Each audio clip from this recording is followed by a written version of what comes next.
Condos right now, there are 10 active in Findley Creek. 397,000 is the average.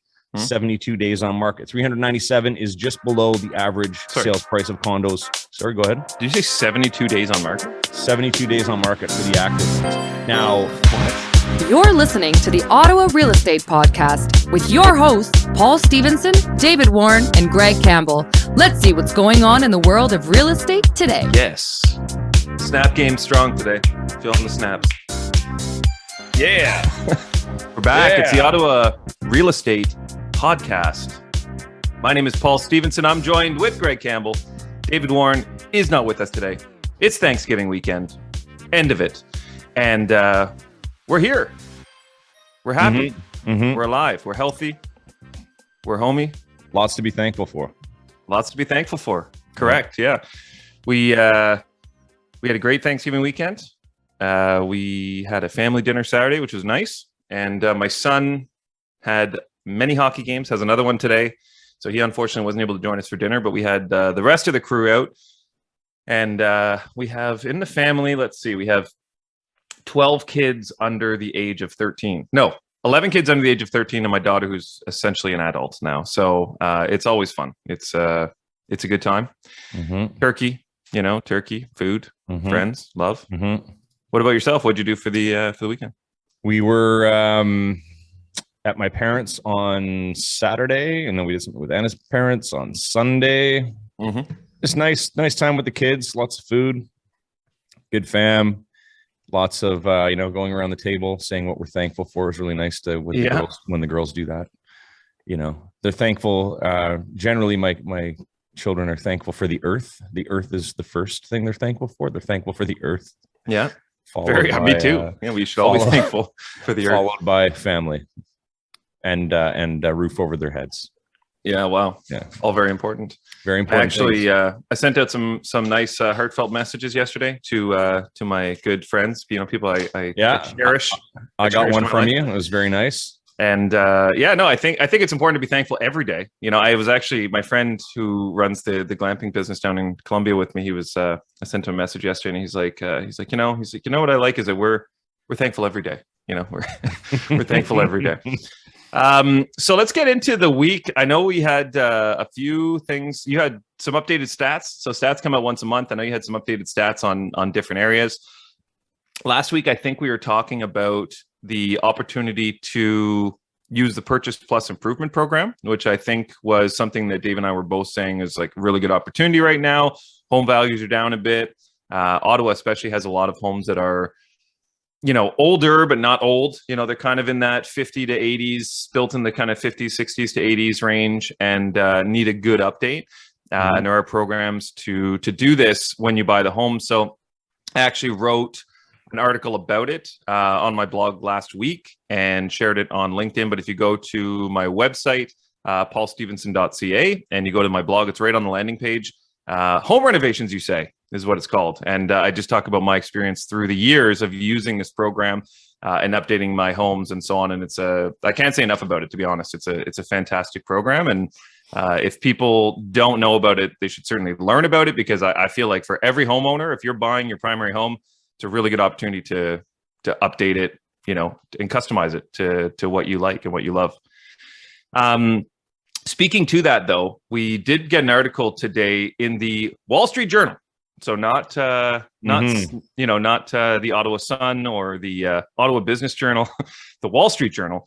And I'll just read. It says it's talking about the number of homes for people immigrating to Canada. So it says Canada's bid to attract a record number of immigrants required to fill job openings and drive economic growth has run into a bottleneck. There aren't enough residences to accommodate these newcomers. So it says immigration into Canada is on pace to hit a record high in 2022 of 431,000, following the entry of about 405,000 the previous year. And the country is targeting entry of another 900,000 newcomers in 2023 and 2024 combined. Because of immigration, Canada's population over the past half decade grew at almost twice the pace of its group of 7 peers, Statistics Canada said. The aggressive intake, though, has had repercussions for Canada's housing market, which among G7 countries has the lowest number of dwellings per capita, economists at Bank of Nova Scotia calculate. Population growth, a shortage of housing stock, and low interest rates help push up home prices in Canada's biggest centers, prompting would-be buyers to look farther afield and drive up prices in smaller, far-flung communities unaccustomed to housing booms. So, long story short, it seems as though they're catching up. It seems as though the Wall Street Journal has been listening to TOREP. Yeah, they've caught up. They've caught up with us. But what do we do, Greg? What does Doug Ford and his crew and the government? What are the federal government? What are they going to do to combat this? Because this is going to be an ongoing issue, as we know. And I think after the pandemic, we did have a lot of supply shortages, and there was a lot of other factors involved that really contributed to the lack of supply. But what do we do now? It's the past is the past. What do we do to fix this problem? Well, this is the thing. I mean, and they talk about, it's a catch-22 because they need more immigration for labor-based jobs, apparently, which helps build. But then who's getting the homes? When are they coming? You've got people opposing high density changes in their neighborhoods. Mm-hmm. I mean, and we've been talking about it forever. People keep talking about the crash. And now we're in this position that has been created through the pandemic where do we go? We keep seeing, like, even in the stats I'm about to read, we're still up. We're down in sales. There's a lot listed, but the numbers are still up, even with the rate increase. And when it jumps up again the end of this month, what's going to happen then? Is it going to go down? Like maybe minimal?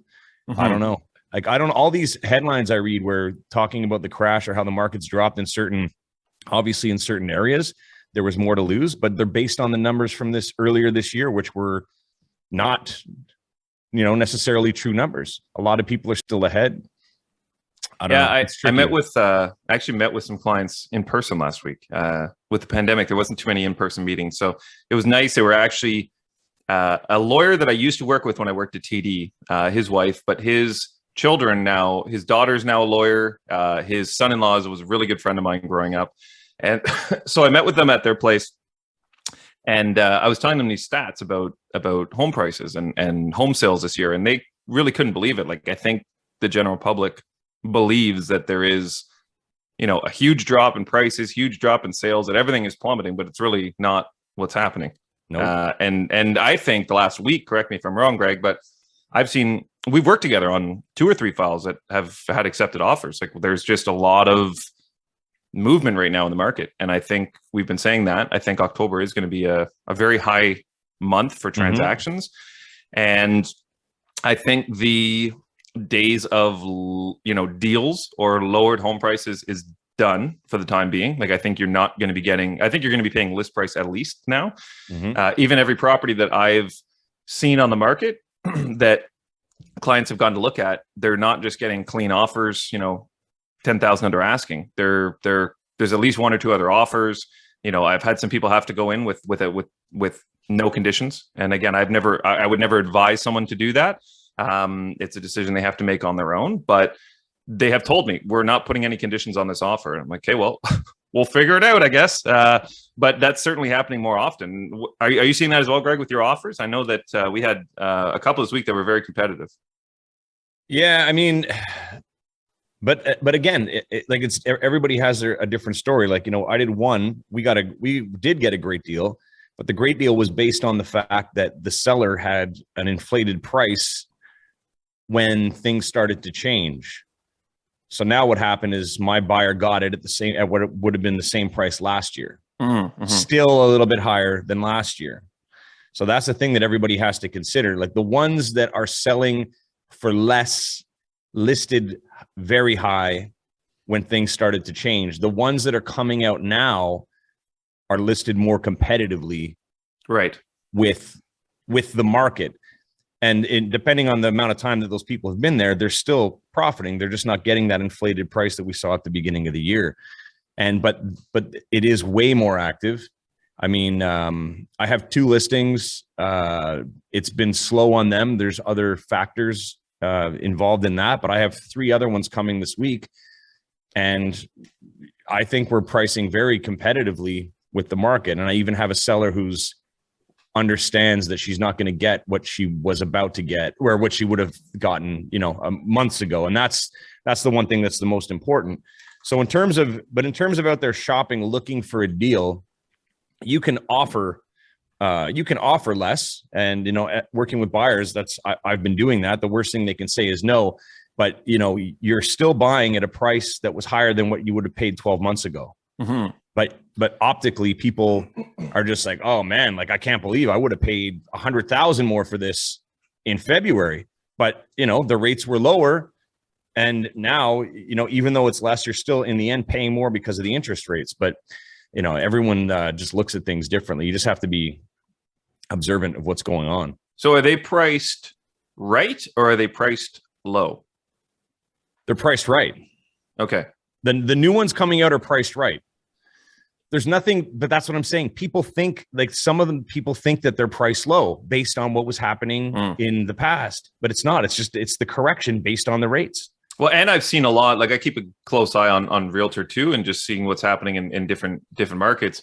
And I have seen that there's been a lot of price reductions recently. So I think that's also why people think that they're getting a deal, but it's actually just the house. It's readjusting the price to where it should have been listed at originally, but they were, over ambitious. And that's like, I have a seller right now, and I send her an update every week where I give all the comparables of what's going on, the sales, conditional sales, and then I go versus last year, and then, price reductions and everything, and you read the email and it seems like doom and gloom. Right. And I'm like, this is just what's happening. I go, it's not to say that your house is worth more or less. I'm just giving you the information, and we have to make our decisions based on this, So what, I know there was you sent an article this morning about Doug Ford, and that's why I was joking about what he's going to do to correct the supply issue. So kind of getting back to that supply issue, he was saying that he's going to use all the tools. He's going to use all the tools available to get more homes built. So all those tools. What does that mean, Doug? That's the question. We have to get Doug on here, just grill him, ask him the hard questions, Yeah, I mean, all of these, hold on, I just want to bring that up. I thought I had it up here. All of these, it's great ideas, right? It's great ideas. No one really has a plan. Everyone's just talking a lot, I find, and which makes it even more frustrating for our country and for our provinces, because it's always talk. Everyone is just talking constantly, and nothing is getting done, because when they're talking about getting sustainable or affordable living, while they're doing that, the builders are shutting down because of all the taxes or the red tape to get the stuff done, and with everything changing. So by the time that it gets sorted, that the builders kind of come back and they're ready to do more, that how long is that? 12 months? And how many more people are coming to the country in 12 months? 400,000? Like, come on, man. They're late. They're late. Everyone's late. Yeah, of course. They're like, I mean, they're 5 years behind right now. Like realistically, they can't catch up. So, I just don't like, I would like to see action where, to the point of where these people like that run our cities and towns just don't speak about it until something is started.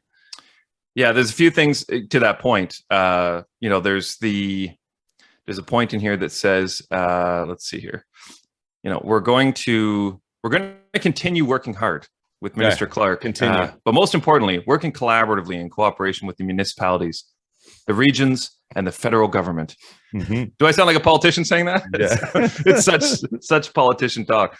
The one thing I found interesting in here, though, this is an excerpt. It says, removing the charges might help build a few more affordable homes, but the industry has other challenges. It says many developers are delaying projects because of the downturn in the housing market. And we've seen that too. And it says at the same time, construction costs have risen about 30% in the last year. So builders are actually delaying their builds. Like, I had a client that was supposed to close September 19th. And then he said, oh, they pushed it to September 29th. And I said, okay, well, where are they at in the project? Like, do you know, like, are they almost at completion? He's like, oh, they just broke ground. This was like September 25th or something. I'm like, okay, well, they're not building your home in 4 days. So I mean, we're going to be looking at maybe like a December, January closing. And he was like, what? Like he couldn't fathom that. But that, I mean, that's realistic. And he had a rate hold, and that's the other thing, right? Like we had a rate hold for him 4 months ago that was in the, I want to say it was like prime minus 1.2 or 1.1, like very good rate. And that rate expires November 2nd. So if we go past November 2nd, which, I mean, there's no way they're building his house in a month, or the whole complex, where he's living. If we go past November 2nd, then we have to basically re-qualify him. Like he has to get approved again at a new rate, and rates have gone up. So it's going to be harder for him to qualify. So, I mean, there's a lot of things that are factoring in here, and that's not the only build project that I've heard of. I've heard a lot of people saying, oh, my build is being pushed. My build is being pushed. So this is definitely what's happening. Builders are looking at it saying, okay, well, if we finish the build now, we're going to lose $50,000 on what it was originally worth. Now, I don't know. I shouldn't speculate what builders are thinking or saying or doing, because I'm obviously not a builder. I know a lot of great builders that I don't feel like would do that, but not everyone's great, So we'll see where that shakes out. But I think Dave mentioned a few weeks ago getting rid of some of the red tape around permits and things like that, just to get a shovel in the ground, I think would also help. And we don't know where that stands as far as these developers. Maybe that company that's building that whole development, I mean, they might have had issues just getting permits from the municipality or wherever to start breaking ground. The thing that I hate the most about all this talk is they keep using the word affordable.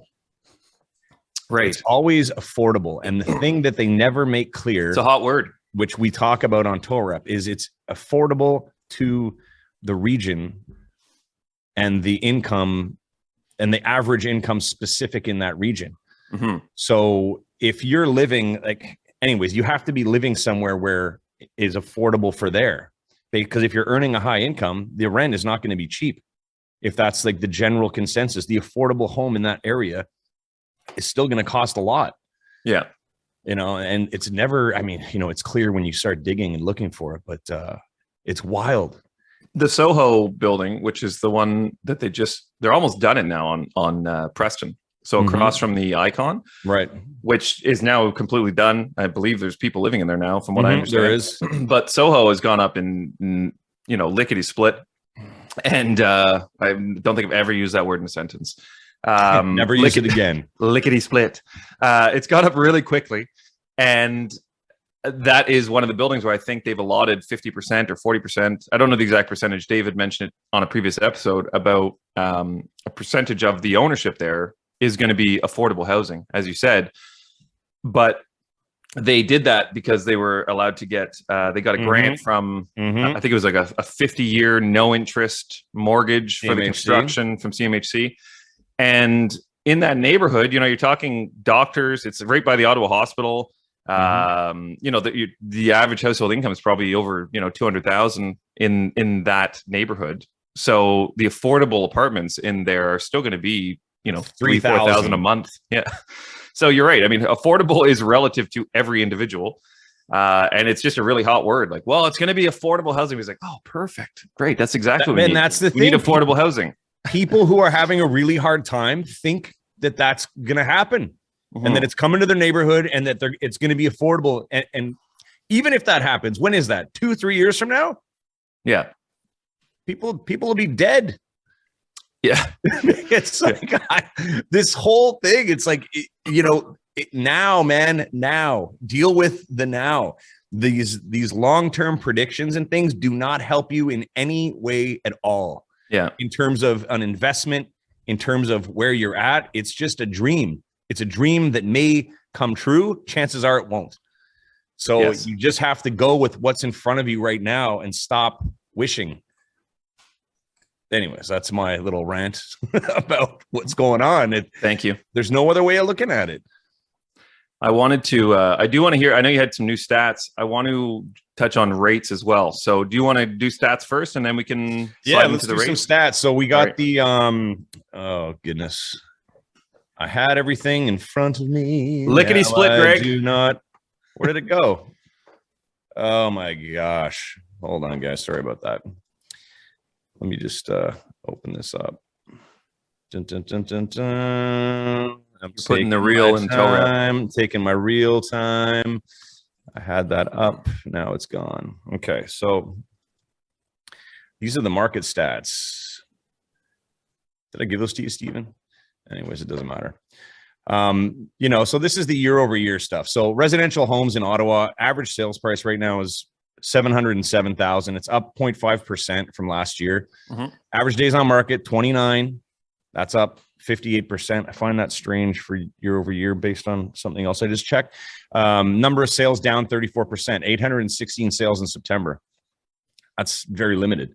Yeah. And again, someone made a good point on one of my posts. He says, like, I put the 80-20 rule to who's doing the sales in Ottawa, right? As realtors, we have 3,500 agents basically, or almost 4,000.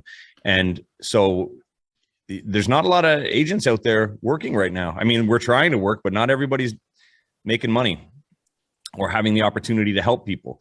So let's go down to condos. 451,000 is the average sales price. Condos are up again, 6% year over year. 28 days on market average, up 30%. 264 sales of condos, down 27%. So again, like the last couple months, sales are way down in like across the board. Numbers are up. Condos are especially up. So what does that mean? What does that mean? What does that mean? Based on lack of housing. Yeah. And now based on lack of housing startups and more immigrations, chances are that number will maintain. Yeah. And that's why this is what drives me to think that we're going to see home prices continue to go up and more competitive offers, because that number of sales, if that increases, right, down 34% that's a big number. That's not, it's not 0.5, it's not 1%. Like 34% is a huge drop in sales. If everything is selling at average, if they're selling, it's gone up 0.5%, you said, from last year? Yeah. 0.5%? Residential homes. Yeah. Condos are up 6. So 6. Okay. So yeah. So I mean, if we're seeing even a 0.5% increase and the days on market stays the same, but there's more people coming to Canada, more people coming to Ottawa, more people out shopping, number of sales goes up. I don't see the home prices coming down. I think that's just going to drive them up even further, like in an accelerated fashion. That's the only thing. That's the only thing I can see happening. I can't see that number coming down. I know, and it's getting to it sounds terrifying to a lot of people. I mean, the costs go up. But this is what it is. And remember, I want everyone that listens to this show to remember this is the Ottawa Real Estate Podcast, not the Canada Real Estate Podcast, not the Vancouver, Toronto, because a lot of the stuff that you read about the market is based on those areas and not Ottawa. Most of the press that you'll read doesn't even include Ottawa in it in terms of what the real numbers are for Ottawa.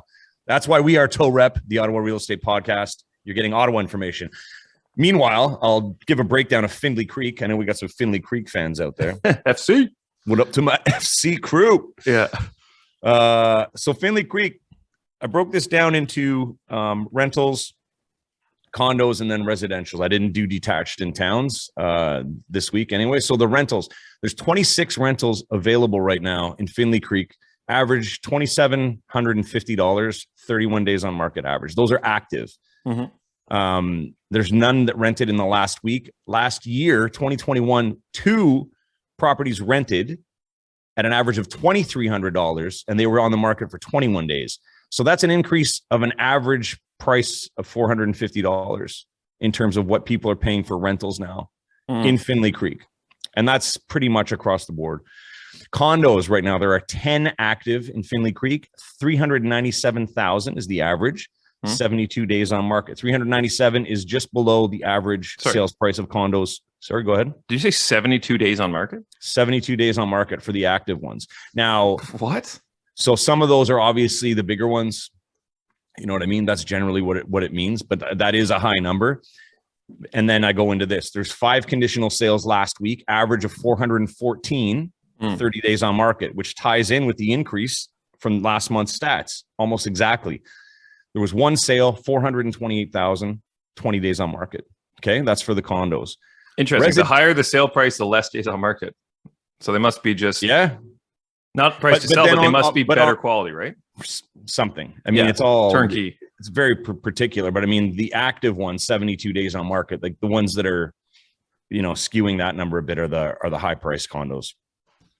Residential, 47 active homes right now, for 47 properties for sale in Findley Creek at an average of 838,000, 47 days on market.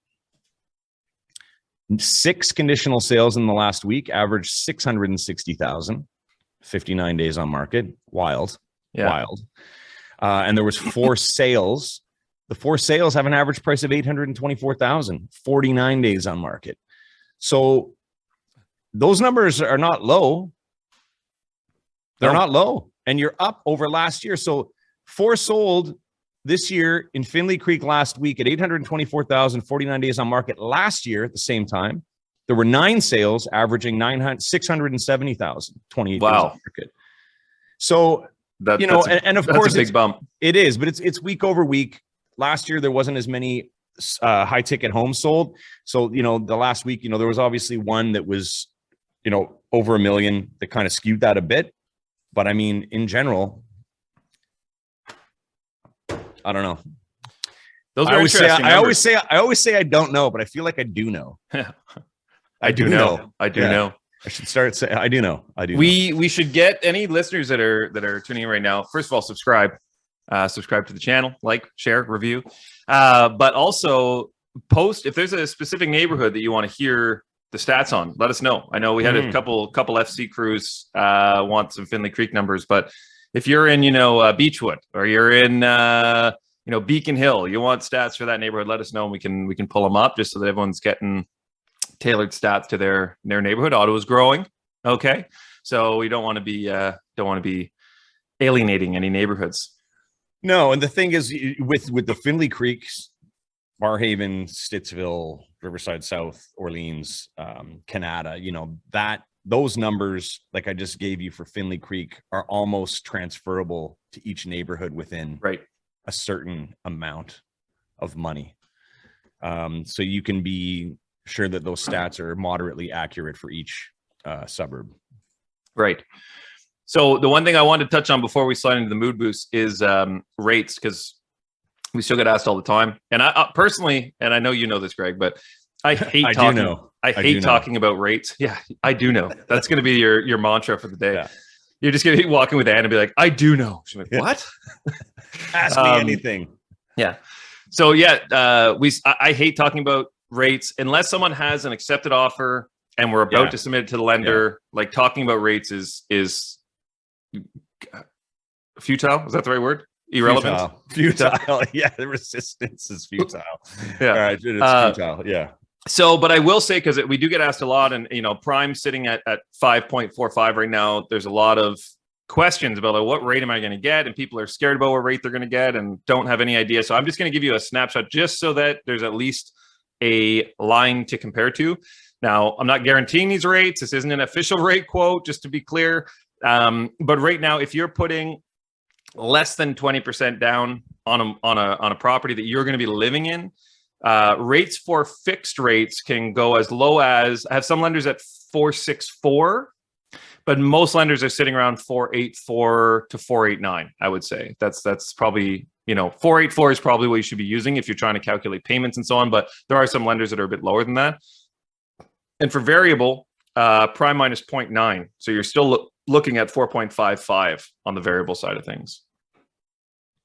And again, there's specials, there's low rates, there's this, there's that. But if you want to, if you're looking for calculations, you're sitting around the dinner table tonight trying to figure out what rate you're going to get, that's a fair ballpark as to where you're going to be. And obviously, it's higher if you're getting a rental. If you're putting more than 20% down, then the rates do change. But if you want a specific rate quote, again, feel free to reach out to me. Just go to PaulStevenson.ca. There's a schedule button, connect now button right on their first page. It brings you right to my calendar. You can book a call directly with me, and we can have a deeper discussion into that. But should we slide into mood boost, Greg? Go for it, Paul. I need my mood boosted. Oh, I think Paul, you're just sneezing on mute or coughing? No, what's going on?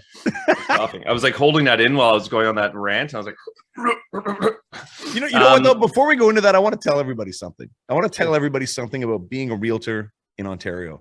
Every 2 years, we have to do what's called RECO, continuing education. So the RECO CE, Real Estate Council of Ontario. So right now I'm in the middle of that. I have to do it or my license will lapse. And it's, what have I been doing over the weekend as well with all this stuff? I've been doing about 12 hours of school. It keeps us in the know of what's going on and how we can better serve our clients and our customers. So I want everyone to know that if you didn't know, realtors, every 2 years, we have to do this extra schooling to stay on the ball and to prove that we know what we're doing to the Real Estate Council of Ontario, which holds us accountable for who we are and what we do. As they should. There you have it. Great. Always be learning. Always be learning. It's true.